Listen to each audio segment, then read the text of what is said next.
Nobody's killing my vibe today. I don't even care that it's Monday. Everyone's just like, oh, Monday, it's the start of it. Oh, it's a long work week. Nah, man, leave it. Vibes are way too high here on the Insiders today. I'm Kyle Madson. He's James Ham. And we have victories to talk about. We got wins across the board. We got a Kings win over the Oklahoma City Thunder on Friday. Saturday, we got to chill. Unless maybe you're a Michigan fan and you got a win over Penn State. Shout out to our guy in the YouTube chat. Michigan Wolverines, big ups. And sorry to any Penn State fan who caught an L this weekend who might be listening. But for our purposes, Kings going to win on Friday. Nothing happened Saturday. Chill Saturday. Sunday, you get the morning slate with the 49ers getting a huge win over the Jacksonville Jaguars. And then Sunday night, you get the Las Vegas Raiders getting back to 500. They are 5-5 with a win over the New York Football Jets. That's 2 in a row for them. Right, that Antonio Pierce vibe. Yeah, you love. No, it's just it's nice not having to be like. It's nice not having to go, hey, great win for this team and that team. This team stunk. And then trying to figure out how to navigate all that. It's a lot of wins this weekend, James. It was a lot of good wins this weekend. I think this is one of those weekends where you walk into Monday morning with a little pep in your step. You're like, hey, I like this. Way easier to do a show this way. It is easier to do a show this way. I'm just a generally positive person. Like I read this book called forget what it's called.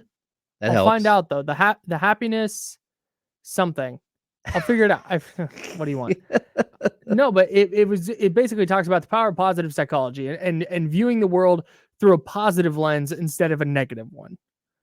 And it talks about, at the end of each day, writing down 3 good things that happen in the day. And it forces you to scan your mental map for positive things that happen in a day that may not stick out as much. Okay. Oh, that's interesting. Yeah. It's fascinating, especially for a person like me, where when people could tell me 10 good things about me, but the one negative thing somebody says is what sticks with me. So anyways, enough about my psyche. I don't have that issue. Like whatever reason, I don't really care. I'm really jealous. I'm really jealous. I don't care. That's at all. Very, very nice. I don't journal. I probably should journal. I don't. Do you write down 3 things every day? No. It's just I started out writing them down, and then it trains your brain to think a certain way. Okay. And so for me, coming in and doing a show where I'm going, okay, hey, let's find all the good things that happen for the Raiders. Let's find all the good things that happen for the 49ers. Let's talk about all the good things that happen for the Kings. That's much easier for my brain to process and be creative with than, well, Niners lost by 14, pass rush stunk, Purdy turned it over. It's so much easier for my brain to operate in this space. So shout out to the 49ers, Raiders, and Kings for getting dubs. Okay. I would say this. I think I'm pretty serious, like off the air. I'd say so. I'm pretty intense, but I'm also pretty much like a half glass full, not a half glass empty person. Mm-hmm. But the Kings tried to like beat that out of me by losing 50 games a year, like for 16 years, the first 12 years that I covered the team. Just saying, like every single day, just kind of like hit you in the face with like, hey, look, there's another loss. Mm-hmm. Going into games and thinking there's no way they're going to win this game. That's usually like that is not fun. Yeah. And then if they do win, you're surprised. You're like, hey, that's fun. But yeah. Who had okay, so we have the Raiders beating the Jets 16-12, the 49ers all over the Jags 34-3. They snapped a 5-game winning streak for the Jags. The Raiders got in the way of this playoff run that the Jets were trying to get on behind their very stout defense. And you have the Kings going into a game against the Thunder where I said it on this show, I said it on D-Lo and Casey, I was worried about the Kings on Friday night. It's a good OKC team, no De'Aaron Fox. Kings have just struggled with the Blazers. And sure enough, they go out and not just beat OKC, but just really handle them. 105-98 final, but it never felt like that game was in the balance. Yeah, so if I'm going to look at the 3 games from this weekend. Which one was the best win? That's what I was getting to. Yeah, that's where I thought you were heading. I'm going to say it is the Kings. And that's not because I cover the Kings. It's because the Kings haven't looked like the Kings all season. Mm-hmm. So, like, the 49ers were the best team in football for 5 weeks. And then they went on, like, an intellectual hiatus. They just went on a bender. Yeah, they just went on like this weird walkabout, right? Where they meandered through 3 games and got got kicked. But the Kings really haven't looked like the Kings outside of maybe game 1, like all season. And I think that this was a game where they got right. And you could see the team that was there last year, the intensity was better, the speed, the quickness of players like Kevin Huerter and Keegan Murray were better. Domantas Sabonis was more forceful.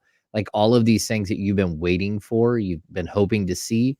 And, they got a win on Wednesday against Portland. But that was, Portland is not a good team and it took you overtime.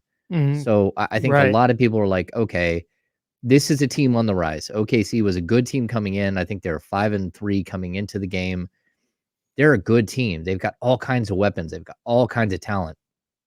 Kings came out and really dominated the game. It was a wire win. They never trailed the entire game. And what did the Thunder get it to start the fourth? Like 5? Yeah, 5 or 6. It's like 5, but it never felt like, man, this really got out of hand for the Kings because they were up 14 after the first quarter, and you're thinking, okay, they're going to roll. But even runs are going to happen. It's really hard to go up by 15 in the first quarter and then win a game by 30. Like that doesn't happen a ton, especially against a talented team.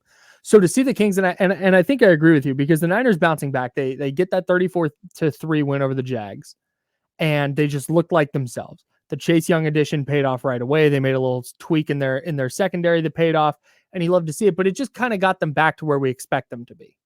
It's like, okay, that they're back on track. With the Raiders, it's okay, back to 500. You snuck past the Jets team that's not great. You love to see the 2 wins in a row. The vibes are high. They're riding this Antonio Pierce wave.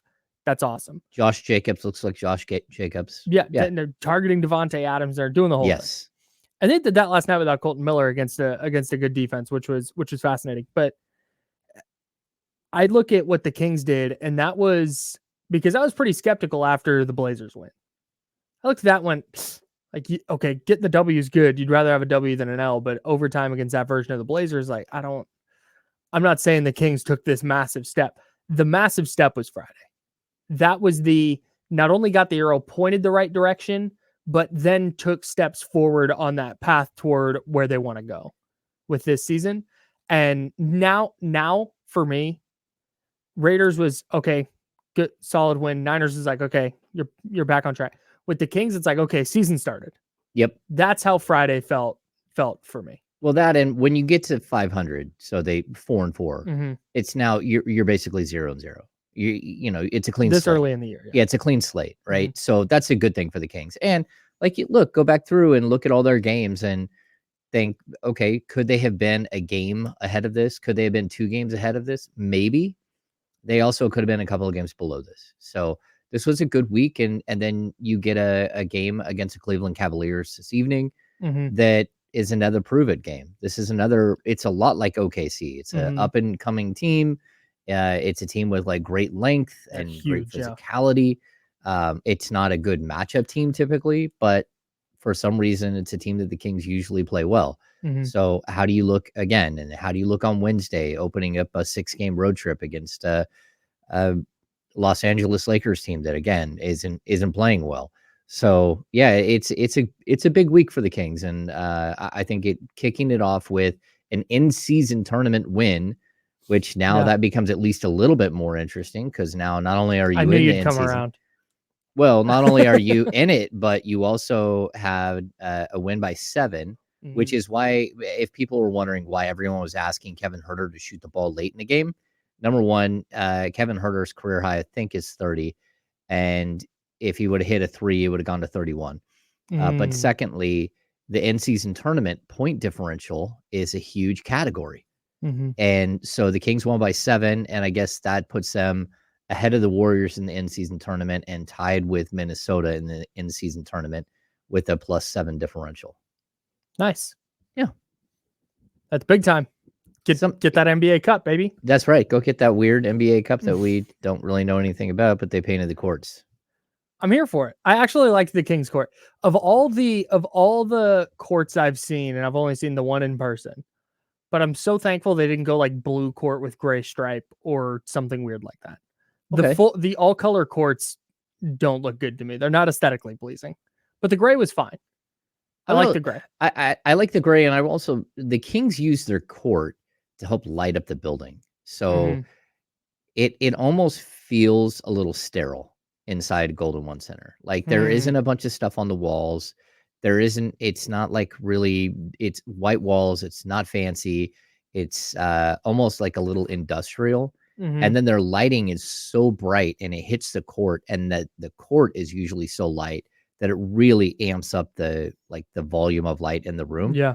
Switching to the gray court, I thought was interesting because it kind of dimmed down the place, and I liked it. I liked it a lot. It was I had a really good time. So I had never been to a Kings game in the last couple of years where they won.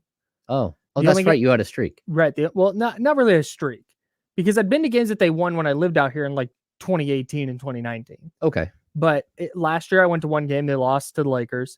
This year I went to the home opener, which they lost against the Warriors. So this was the first time. Friday was the first time that I got to be in the building while the Kings were looking like the Kings and rolling, and Kevin Huerter's hitting shots, and Keegan Murray's hitting shots and catching bodies. And the place was, it was a great atmosphere. I went and stood up at the Sierra Nevada Draft House for a while. Shout out to my guy, Rob A, who came over and said, "What's up?"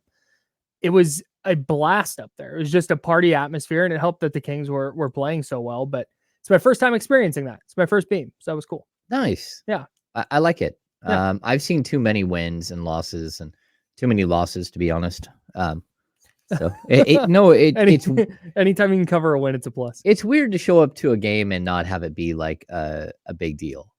Like, because like everyone there who's going to a game, it's a pretty big deal. Yeah. And, like, they planned to be there. You know, there might be a few people who bought tickets that day, but for the most part, you plan to be there. You spend a bunch of money on tickets, but you lose that when you're there every game and you cover a team. Yeah. It was a fun atmosphere the other night. It was. Trust me. Trust me. As somebody who was standing up in the draft house, I can tell you, it's a ton much better than being there while there are cardboard cutouts covering all the chairs. All right.